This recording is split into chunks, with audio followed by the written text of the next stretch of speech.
শুভ জন্মদিন বিএনপির আজ শুভ জন্মদিন জন্মদিন শুভ জন্মদিন বিএনপির আজ শুভ জন্মদিন শহীদ জিয়ার ঘোষণা স্বাধীনতা শহীদ জিয়া এনেছেন সফলতা শহীদ জিয়ার হাতে গড়া জাতীয়তাবাদী দল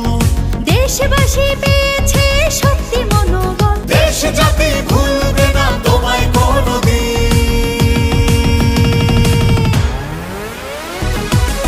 জন্মদিনে তোমার কাছে মাগো শপথ নিলাম প্রতিহিংসার বিচার হবে তোমায় কথা দিলাম